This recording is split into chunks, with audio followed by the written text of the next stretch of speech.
रुद्राक्ष का जो lab test होता है उसमें एक्सरे करवाना कितना फायदेमंद है या नुकसानदेह है, इस वीडियो में चर्चा करने वाले हैं। हम जानते हैं कि रुद्राक्ष का लैब टेस्टिंग जब होता है तो विभिन्न प्रकार के टेस्ट उसमें होते हैं। मैग्निफिकेशन टेस्ट है, हार्ड बॉइलिंग टेस्ट है या एक्सरे टेस्ट है आदि आदि। इस सब के बारे में हम थोड़ा चर्चा करेंगे वीडियो में। मैं हूँ wing commander doctor Santosh Sharma. देखिए, ऐसा है कि जब लेबोरेटरी में हम कोई रुद्राक्ष को भेजते हैं टेस्ट करने के लिए, ये जानना चाहते हैं कि पहली बात तो है कि ये लकड़ी का तो बना हुआ नहीं है, ये किसी इंसान ने तो बनाया हुआ नहीं है। दूसरी बात कि दो रुद्राक्ष को जोड़ कर तो बनाया गया नहीं है। मानिए एक 7 मुखी है, एक 10 मुखी है, और 10 मुखी रुद्राक्ष को और 7 मुखी रुद्राक्ष को यदि जोड़ दिया जाए किसी प्रकार से, तो मेनी टेक्निक्स अवेलेबल करने के लिए जो नकली काम करते हैं, तो ये बन जाएगा 17 मुखी रुद्राक्ष, 17 मुखी रुद्राक्ष, जो कि काफी महंगा होता है। तो ये जांच होनी चाहिए कि भाई ये रुद्राक्ष को जोड़कर तो नहीं बनाया गया। और तीसरा सबसे महत्वपूर्ण है कि यदि एक ही रुद्राक्ष बीड है ये, तो इसमें ऐसा है कि भाई इसके ऊपर जो धारियां, जो फेस बने हुए हैं, जो लाइन बनी हुई है, इसको किसी इंसान ने आर्टिफिशियल तो नहीं बना दिया गया है। मेरे हिसाब से सबसे बड़ा नंबर 1 रिवर्स होना चाहिए, ये देखना चाहिए कि भाई ये जो बाहर में धारियां हैं ये आर्टिफिशियली मैनमेड है या ये नेचुरल ही है। पुराने जमाने में हमारे पूर्वज जो हुआ करते थे, ये रुद्राक्ष को देख के ही काउंट करके बता देते थे कि भाई ये कितना मुखी है। ये पुरातन समय से चली आ रही परंपरा ढंग से चेक करने का तरीका है, लेकिन अभी फैशन बन चुका है कि भाई एक्सरे की बातें होती हैं। इसके बारे में हम थोड़ी देर में चर्चा करने वाले हैं। लाइन को चेक करना चाहिए।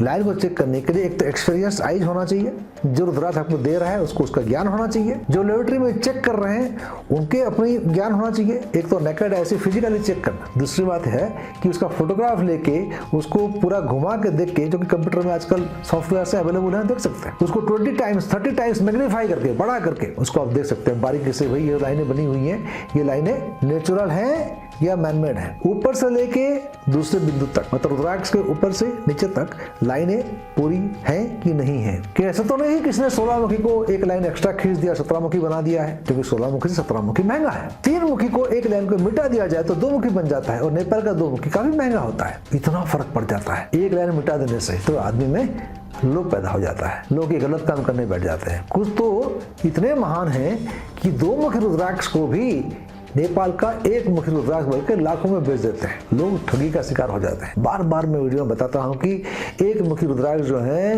ये इंडोनेशिया का ही आता है, नेपाल का नहीं आता है। कुछ मेरे पुराने वीडियो का 1 मुखी के बारे में मैं लिंक दे दूंगा डिस्क्रिप्शन में, आप देखिएगा उसको, तो आपको जानकारी प्राप्त हो जाएगी कि क्या क्या चीजें होती है। फिर बात कर रहे थे कि भाई 2 रुद्राक्ष को जोड़ के बना दिया गया। बताया मैंने 10 मुखी और 7 मुखी जोड़ के 17 मुखी बना दिया गया, क्योंकि लोभ है। उसमें हार्ड बॉइलिंग टेस्ट होती है, जहां डाउट हो जाएगा उसको हार्ड बॉइलिंग टेस्ट, मतलब पानी को गर्म करके उसमें डाल दिया जाता है। एक साइंटिफिक प्रोसेस है, रुद्राक्ष से कुछ हानि नहीं होती है, थोड़े समय के लिए किया जाता है। उसमें पता चल जाएगा कि अलग हो जाएगा यदि नकली है तो, जोड़ के बनाया गया हो तो। जोड़ के नहीं बनाया गया है, 2 रुद्राक्ष अलग अलग जुड़ गए हैं तो उसको तो गौरीशंकर कहते हैं। लेकिन ये भी ध्यान रखिएगा कि 17 मुखी गौरीशंकर अलग होता है, 17 मुखी अलग होता है। 17 मुखी गौरीशंकर का प्रयोग अलग होता है और नॉर्मल 17 मुखी रुद्राक्ष का प्रयोग अलग होता है। गौरीशंकर के ऊपर में भी इस प्रकार से वीडियो बनाए हुए हैं, कुछ लिंक मैं नीचे दे दूंगा, आप देखिएगा। मुद्दे की बात ये थी कि भाई रुद्राक्ष को एक्सरे के चेक करवाने से हमें फायदा नुकसान क्या है। यदि लेबोरेटरी ने ये तसल्ली कर लिया है कि भाई इसके ऊपर जो धारियां बनी हुई हैं, लाइन बनी हुई हैं, जो फेसेस हैं,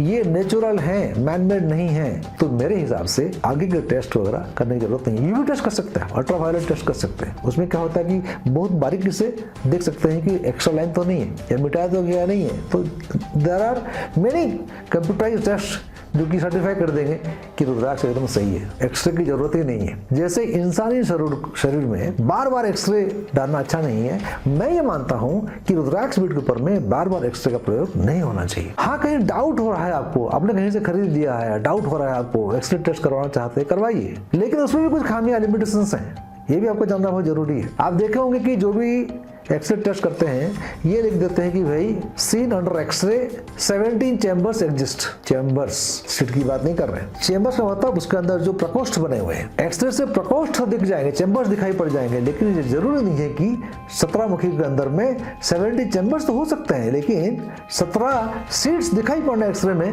ये संभव नहीं हो सकता है। हो सकता है हजारों में कोई एक पीस दिख जाए, ऐसे कैसे फॉर्म रखा के पूरे चारों तरफ है और दिखाई पड़ जाए आपको, क्योंकि सीट के पीछे सीट हो सकता है और सीट के पीछे और एक सीट हो सकता है, 2 सीट 3 सीट पीछे हो सकते हैं, अंदर छिपे हुए हो सकते हैं जो कि एक्सरे में दिखाई नहीं पड़ेगा। जैसे हम हमारे हड्डियों का भी जब एक्सरे करते हैं तो उसकी भी एक सीमाएं हैं, उसमें भी गलती हो जाती है। तो हड्डियों को देख पाना, लेकिन मांस रज्जु जो आपका अंदर लिगामेंट्स वगैरह है या और जो चीजें होती हैं उसको देखना इतना आसान नहीं होता है। बोन मैरोज वगैरह है उसको देखना आसान नहीं होता है। वैसे ही जो सीट चैम्बर के पीछे कहीं छुप गए हों, 2 सीट एक जगह दिखाई पड़ सकता है। कई बार ये दिखाया जाता है कि एक्सरे रिपोर्ट में लिखा तो होगा कि 17 चैम्बर सीन अंडर एक्सरे, लेकिन ये नहीं लिखा होगा कि 17 सीट्स आल्सो सीन, क्योंकि बड़ा मुश्किल काम है। ज्यादातर 99% दिखाई नहीं पड़ेगा, क्योंकि अंदर में इस बार गुत्था हो जाते हैं कि सीट्स दिखाई नहीं पड़ते हैं, चैम्बर्स तो दिखाई पड़ जाते हैं। तो वो भी एक फुल प्रूफ सिस्टम नहीं हो सकता है। और बार बार एक्सरे को एक्सपोज करना रुद्राक्ष को, ये भी अच्छा नहीं है, ऐसा मैं मानता हूँ। सबका अपना दृष्टिकोण है। मैं तो कहता हूँ कि रुद्राक्ष एक पवित्र चीज है,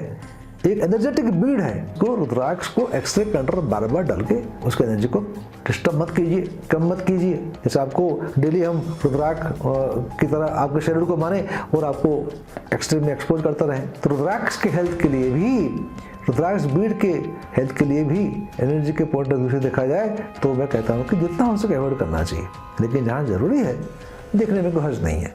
या चैम्बर्स वगैरह को यदि थोड़ा एक क्लिक फोटो लेके एक्सरे में देख लिया चलेगा। लेकिन यदि आप संतुष्ट हैं कि भाई इसके जो बाहर जो लाइनें हैं ये एनफ है कि बता दें आपको कि इतने मुखी का है, सही रुद्राक्ष लेबोरेटरी से सही बंदा जो आपको दे रहा है रुद्राक्ष, उसके ऊपर विश्वास आपको है तो ज़्यादा इसमें मत पड़िए। कुछ तो बड़ा इंसिस्ट करते हैं कि सर आपके ऊपर विश्वास तो है, लेबोरेटरी ठीक है, लेकिन एक्सरे करा दो।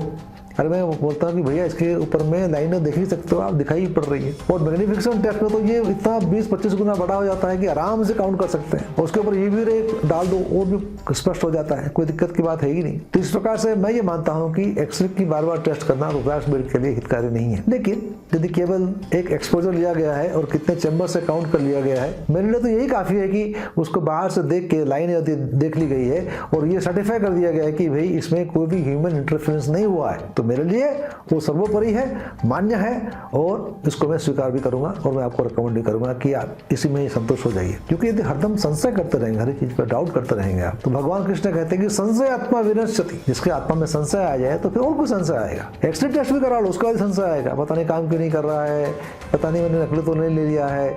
इस प्रकार से करेंगे तो लॉ ऑफ अट्रैक्शन आप गलत चक्कर में पड़ जाएंगे और जो रुद्राक्ष से पैसे खर्च किए हैं वो भी गया और परेशानी का कारण बन जाएगा। रुद्राक्ष क्यों दे लिया, रुद्राक्ष में इतना पैसा खर्चा क्यों कर दिया मैंने, ये काम नहीं कर रहा है। बार बार आप सुबह शाम कहेंगे काम नहीं कर रहा है, काम नहीं कर रहा है, काम नहीं कर रहा है, तो काम नहीं करेगा। आज यदि पति है पत्नी पे हरदम अविश्वास करेंगे कि इसका चरित्र में खोट है, पता नहीं कैसे बात करते हुए, क्या वो नहीं भी करती होगी, नहीं भी होगी, तो आपके अब धरना ऐसे बना लेंगे आप। तो हो सकता है किसी दिन पत्नी तंग आके बोले यार आदमी तो विश्वास नहीं करता, इसके साथ सहयोग करना ही नहीं है, इसको कोई सपोर्ट नहीं करना है, तो विश्वास ही नहीं है। विश्वास से फलदायक, विश्वास करेगा तो फल भी मिलता है। तो ज्यादा लैब टेस्ट के चक्कर मत पड़िएगा।